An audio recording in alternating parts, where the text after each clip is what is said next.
What's it like being back here? What do you remember about being in this city? I've always loved Chicago. Oh, hold on. I've always loved Chicago. I went to Northwestern Theater School. Journalism. I went to journalism school at Northwestern. Yeah, here you go. I left after 1 year, but anyway, I love Chicago. It's not as cold this time. Yeah. We filmed it in the winter. It was freezing.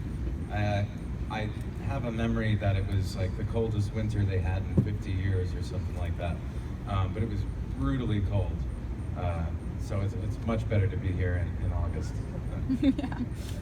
Yeah, as far as cold goes, I remember I had to, this is a thing about playing bad guys.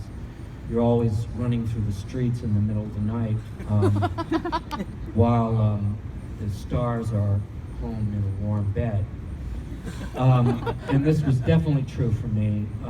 And I can remember running through the streets and then laying in agony for 15 minutes at the bottom, just moaning because my lungs were burned from cold. That's how cold it was. The thing is, I remember that, and I remember one other thing about Chicago. This was a long time ago, and that was the museum, the Academy of Art Museum. It shocked me at how good it was. It's famous. And I was expecting, a metropolitan museum, but I saw stuff there that really, there were a couple of Degas, and I don't know, there was, the big room with the floor-to-ceiling diptychs and everything.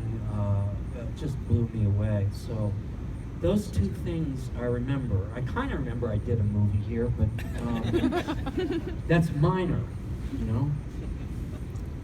I have a question about the casting of Brad and Tom. I think you can ask this. Was his voice part of why you cast him as the actual guy?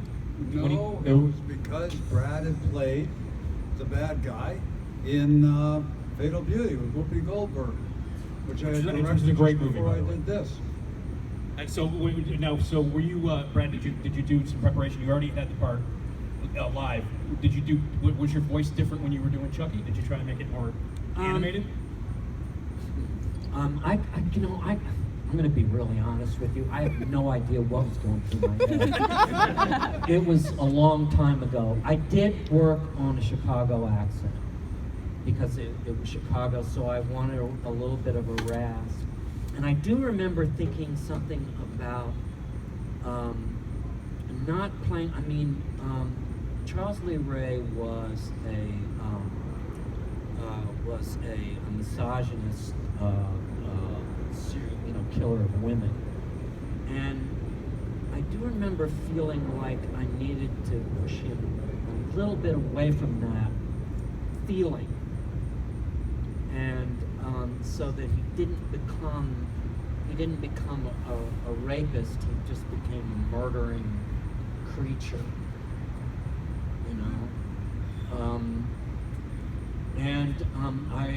and I wanted to make him extremely pissed off. I remember feeling that was somehow important. Yeah, Brad is an Academy, nominee Academy Award character actor. And he's just great. So, yes. The interesting story is about the voice, which is what it's become now famous for, is Chucky's voice. Not to say anything against the acting, but the voice work has become worldwide at what he's done with Chucky's voice. So, and let's see, when I started in post on that, first I had to get the electric voice for the doll, when it was the good guy doll, and I put a filter on that to get that electric quality. And then I thought, well, I'll continue that with Chucky all the way through. And I know I decided not to do that when he came in and started to perform. But I had gone through other people, and I don't think you were there. You weren't available or something. Yeah, no. I was shooting the Secret Room. Okay, so I didn't have Chucky's voice. I know that I tried a terrific actress. In the Clint Eastwood movie where he's the DJ and the woman goes crazy over him and attacks him. Play Misty for me. Whoever the Jessica woman. Walter, Jessica Walters. They had Jessica Walters in, and I tried her voice with Chucky. If you can imagine that. And I had other people, and I was also treating it with various, trying to get that electric. Then you came in, and we had a lot of fun. What he got was the wickedness. He got the wicked joy that Chucky had, and it was because of that little scene in the elevator works so well. That's why that's such a huge laugh. That's the voice. Anyway, it worked out obviously extremely well. So you tried putting filters on it, putting like an electronic filter on his voice, and it Yeah, I didn't did, work but it impeded the performance. Yeah. I can't remember if it killed it or not, Yeah. but it worked better without any kind of filter on it. That's interesting. I didn't know that. The thing I guess I learned from that, because I was doing Mississippi Burning, and I remember looking at what was, because I heard some of the vocal work before, and my feeling is that bottom line horror comes from this idea of a monster. You got to have a monster. You don't have a horror film if you don't have a monster. And a monster, my next door neighbor who loved horror films, said a monster is someone who is out to get you, with whom you cannot negotiate. You're prey, basically. And so that's what Chucky needed to be, and I put it to myself this way: Chucky needed to be the creature who will turn a living, breathing human being into a piece of meat. And if he's that, he can be funny, he can be anything, but he has to be that first. Yeah, you may not remember it now, but when you're introduced to Charles Lee Ray, that's the opening hook. After you don't even know what's going on, but you know somehow this terrible killer has gotten itself in the body of that doll. And the minute that doll is sold to the mother and she gives it to the little boy, you ain't going nowhere. And it starts out with the electronic voice of the doll, and then his voice slowly comes in, as I remember. And it's just his voice alone coming in off the doll's voice it's a shiver in itself. I want to jump in here because, Tom, this is something we've talked about before. But for me, the thing that I always connected with Child's Play and with Fright Night is the fact that you made these really great stories about single parents sort of navigating this world with these kids, and a lot of that comes from, Alex as Andy in this movie. Can you guys talk about sort of that relationship that you guys had? Because you're putting this little boy through so much torment in this, and there's a lot of really great kid performances in horror, but I think Alex as Andy, I think you're one of the best that we've ever had. Like, I think you and Daniel Harris in Halloween 4 is like, those are the two of the best we've ever seen. And I was wondering if you could talk about sort of that. That's an Alex question, because it's hard to believe now, but he's only 6 years old. And he was going through difficult times. Alex, it's yours. Yeah, it was the first real film that I ever did. It was the first real role that I had. I taught myself how to read with that script, reading it over and over again. I had it all memorized, every line, all my lines, all everybody else's lines. And then they went and did revisions on the script, which was devastating for me. But, I was very smart at 6 years old, so I knew what I needed to do with that. I knew that the innocence of that character was kind of crucial to it being as scary as it could possibly be. And Tom was very, very specific about what he wanted from me. And I was 6, so I don't remember all of it that well. But the line at the end, where I say, "This is the end, friend," and then I set him on fire, I I remember Tom very specifically had wanted me to say it exactly as I did, ended up saying it in the film. And when I nailed it, he grabbed me and threw me up in the air like, "You did it! You did it!" He was so excited. And then I remember him being pissed off and cursing a lot and needing to be taken off the set until Tom calmed down quite a bit. The relationship that I missed that. Maybe thankfully I missed that. No, but that was my first actor-director relationship Well, yeah, that I ever had. Very, yeah, extremely intense. Yeah. Look, you can't act innocent. You either are or you aren't. Yeah. And he was. I mean, I can't. I saw so many children. I mean, he doesn't remember now, but I got down under a table and played toys with him. You know, and it was just there, and there was something else going on too. So there was even at 6 years old, you could watch him, and something was going on behind the eyes. 6-year-old kid. And the innocence was there. Yeah, I mean, Did I yell at you for something? no, not at me. Just in general, if you were swearing a lot and intense, Oh, yeah. I had to get off the set. You know. Yeah. I heard him swear all the time, but that was Well, you have no. I wasn't there. You have no idea how cold it was. We kept the cameras in the camera truck, and we changed them out every 20 minutes because it was so cold it was freezing the oil in the cameras. And it was locking up my cameras. No, I think it's a great thing that your voice was there, though, because it really gave something better to act to. If I was listening to some script lady read those lines, Very hard. it wouldn't have worked at all. Maybe, I don't know.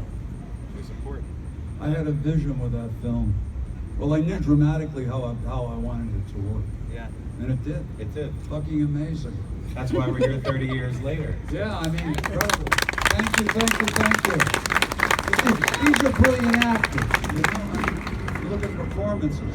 I think the last thing I want to ask before we bring in a couple more quick guests is just walking around here the last few hours and seeing so many people carrying this doll around, and it is one of the most iconic images in a horror film I think ever.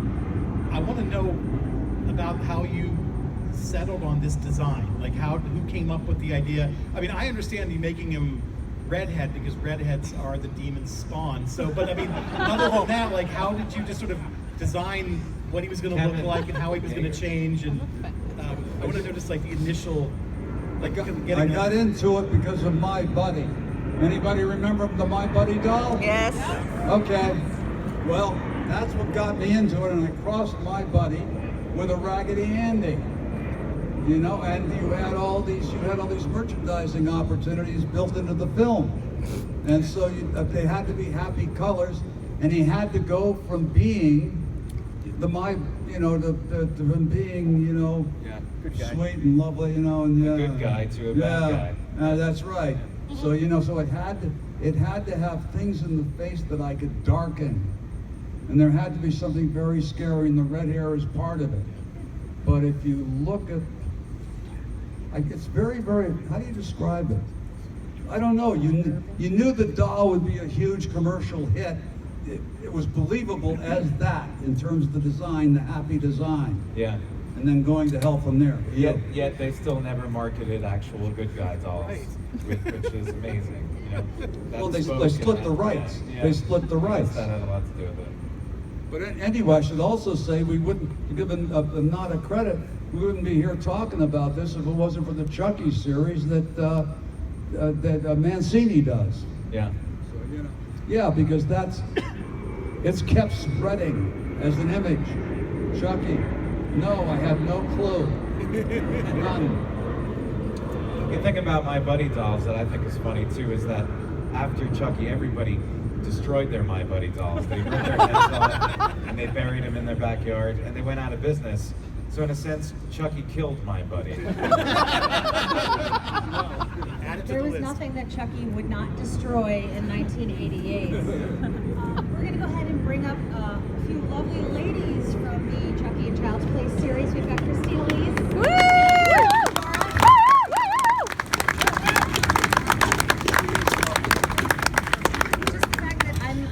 here representing the fairer sex, I'm gonna jump in with this. Okay, first of all, who hasn't seen Cult of Chucky? Has everybody seen Cult of Chucky? Okay, I'm really sorry. We're gonna have to spoil stuff because we got stuff to discuss here. Because we were told that we we're going to talk about the future of where Chucky is going, and clearly we leave things on a very bold mark. In terms of your character, Christine comes in, and we've got Alex. So for you guys who are the veterans of this franchise, how cool was it, you know, to be able to be incorporated back into this series and done in such a really clever and thoughtful way? Give this over to you. He's fucking awesome. I was mad I wasn't in Child's Play 3. Yeah, dead. I was mad that I wasn't in Child's Play 3, so I've been bitter for a long time. So it was really good to come back, and that's just, I mean, who wouldn't want to come back? This is awesome, right? Yeah. Alex, how about for you? Yeah, I watched, well, when 3 came out, when 3 was being made, I was very disappointed that I wasn't going to be in it also, and that my character still was. So that was tough. And then in high school, Bride of Chucky came out, and it was a really big deal, and I had nothing to do with it. So that was tough. And then Bitter seeing party of Chucky, two. yeah. And then became good friends again with Don Mancini, who I idolized when I was a kid because he had a great job and a cool car, so then when I became close with him again, he knew very much that I would love to be a part of it. And then when news of Curse came out, he knew very well that I would have loved an opportunity to, you know, come back to that character, especially since I don't really act much anymore. So yeah, when he gave me the call and he told me that he wrote something for me. He told me, you know, don't skip to the end, read the entire thing, And did you? I did. I didn't skip to the end. No, I read the whole thing. And you were skipped. I didn't though. And then I got to go there and fly there and shoot that scene. And then I had to lie to everybody about it for a year because it was supposed to be a surprise. So I was thrilled and appreciative and yeah. Now, Fiona, I have to. I'm sorry. Yes, go ahead. Okay, I was just gonna say. So I have to admit and geek out a little bit that when Cult of Chucky finished with that final shot with, you know, you and Jennifer, I probably jumped out of my couch and was like screamed like F yeah, because I was so excited, because I think what's really cool about this series, like, Chucky is fantastic. Charles Lee Ray has been this driving force, and now the women are getting this moment, and I think that's so freaking cool. First of all, can you talk about that, and then also getting to be able to sort of channel your dad in a way? It has to be really surreal. I thought you were going to ask me what it's like to make out with Jennifer Tilly, which is, I think, like the number one question of my life. It's great. I hope everybody gets a chance to do it at some point in their life. It was negative 40 degrees in Winnipeg during all of that, and I was supposed to be barefoot walking out of the hospital. It was written that way, but it was so cold it was literally illegal. They were like, we can't possibly get a permit for you to be outside with no shoes on for more than, it was like 4 seconds, and I could lose a toe or something. So there's that detail. I hope nobody noticed in it that I was shaking in the scenes. And what was your other question? Being able to sort of channel your dad at the end It too. was cool. It was cool. What'd you think, Pop? I don't know. Did I get your laugh down? How did you feel I about guess your that was the question. about Fiona being able to play? yeah. Yeah, I just, you know, I remember you coming to, when I was doing the voice and you popping in and I was screaming because I was being burned to death. And this was an ADR and you running away and hiding. So somewhere deep down there, it was a chance to let some of that out. It was meant to be, yeah. No wonder I was such an abusive parent. It all pays off. I actually wasn't totally sure if that memory was real. I was a little scared that it was fabricated. You know how you could do that? But it was real, and I hid. Basically, I walked into my dad doing ADR, and I must have been 7. or 6. And he was in a booth and he was screaming like he was dying. Like screaming in agony. And I think I ran and hid and they had to find me. And now I'm Charles Lee Ray and I'm screaming in agony. It's beautiful. Life is a beautiful thing. This is the damage you do to kids in the film. I didn't know that. 7 years old, you were there when we were doing that? Younger. Then, okay. Right, or 6 or something? I don't know. Just kidding, I I'm think one of the 25. hardest things in the world is to be a kid who works and then to grow up and be an adult. And I think that because I listened to all of Roddy McDowell's stories. Because Roddy won an Academy Award at 8 years old. There you go. Think about that. How do you top that at 8 years old? What have you done? I know we're going to turn it over to the audience in a second, but for those of you looking at where this goes in the future, I know we've got a different movie, we've got a TV series. I'm not sure, like, necessarily what the game plan is, but for you guys, where would you like to see your characters going? I know, there's nothing you could probably say about in terms of what you do know, but in your mind, where's the ideal place you would see your characters go into the future? I'm sorry, can I jump on this? So I don't know how, we've actually never discussed this, but I don't want to be Nika anymore. I want to be Charles E. Ray. Is that okay? Fran, whose No. career I'm stealing? You can't take me from you. All right, we'll discuss later. How about you? I actually talked to Don. Alex and I both are friends with Don in real life too, and so we both get to have his ear a bit. And so when he told me I was coming back, there were a bunch of different ideas of what would happen with my character. The earlier ones maybe even involved my character dying, which was not my ideal situation. But I thought she should be an assassin, that she should come back and having her time in between from leaving 2 to coming back in Cult, that she should have been an assassin in the interim. And I feel like that's sort of possible for her appearance in her Black Panther gear in Child's Play 2, the black leather hat that was actually my hat, same hat in Cult too. So I like that. Is my dispense out? Okay, bye. Switch mic. We just think it's your turn. Whose turn? Fiona, being edited. I don't know what just happened. I don't know. We don't know what's going on either. Look, we're glad we made the film, so we're all here. Your character to become? Yeah, well, this television series idea I think is fantastic. I think that Cult opened up a lot of new stories and new possibilities, and Chucky has taken over several dolls, and Fiona and Anika. And the world. And I hope I get to kill them all. Excellent. We are looking forward to watching you do it too. We have time for 2 questions from the audience. If you have a question, and make sure it's awesome. No pressure. We will run right over to you. And I think it's All right. I hold the mic. Oh, okay, sorry.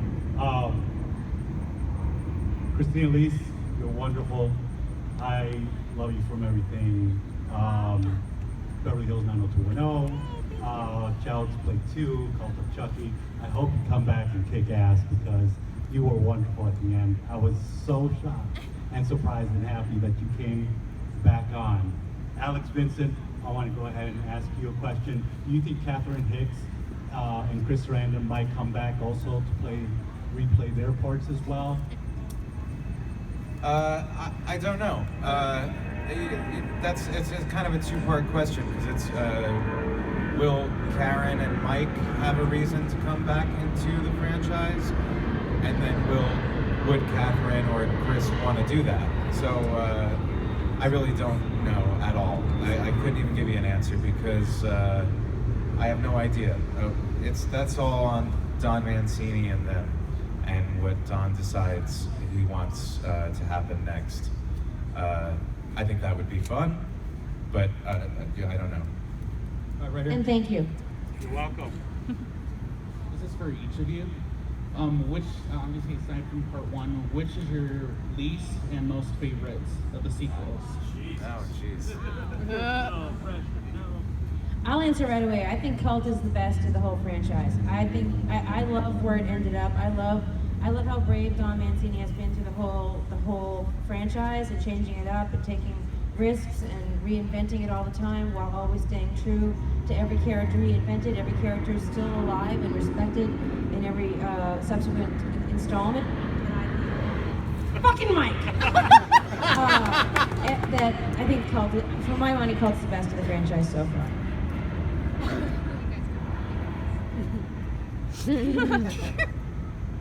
Come on, people. I love Curse and Cult also. I think if I had to pick a favorite sequel since the first film would be Child's Play 2, but I do love the new ones very much. And my least favorite is Part 3.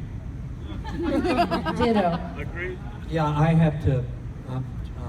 My favorite is Bribe, just because I felt the script was so consistent with itself, and it was so exactly what that type of. That's when horror became very self-referential, and I thought Don Mancini did that in such a brilliant way.